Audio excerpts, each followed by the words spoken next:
Salut à tous, très heureux de vous retrouver à Juliaca, ville du sud du Pérou, perché à 3850 mètres d'altitude.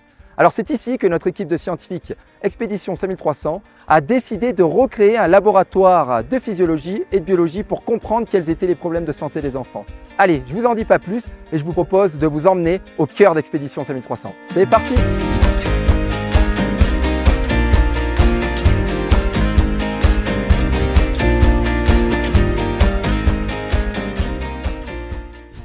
Le problème, c'est que l'hypoxie, donc le manque d'oxygène, a des conséquences importantes sur l'organisme, à la fois chez l'adulte, mais aussi probablement encore plus chez l'enfant qui a des organes qui sont en plein développement, en pleine croissance. Alors, pour le cœur, le système cardiovasculaire, il n'est pas directement sensible au manque d'oxygène. Par contre, les conséquences indirectes, telles que les variations de pression dans les artères qui sortent du cœur ou l'augmentation de volume de sang qu'il y a en altitude, va avoir des conséquences importantes sur un cœur qui est en pleine croissance.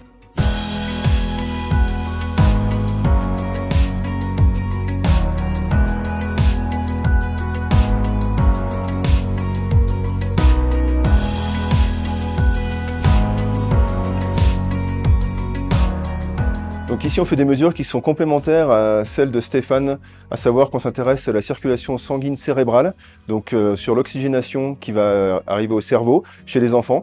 Pour faire un petit peu le parallèle avec ce qu'on avait observé chez les adultes, on avait vu des altérations chez ces derniers, alors que pour le moment chez les enfants qui sont en développement, on a l'impression que tout se passe bien.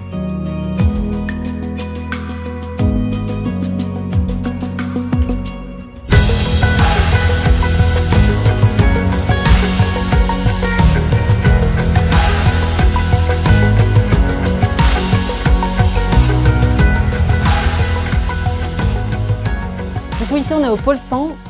Les journées commencent à être assez épuisantes. Tous les matins, on a beaucoup de parents qui sont là avec des enfants. Ils ont beaucoup d'attentes, ce qui fait que c'est fatigant. Mais le fait que les parents, et puis on ait des échanges, des sourires avec les enfants, ça nous redonne vraiment de l'énergie et envie de continuer.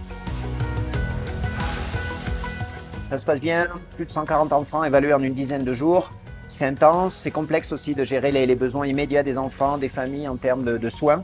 Et puis nous, la complexité, le temps long de la recherche. Donc c'est aussi notre mission de scientifique de coupler ces deux missions, prendre soin des populations ici et puis faire avancer la connaissance. C'est ce qu'on essaie de gérer au mieux au jour le jour.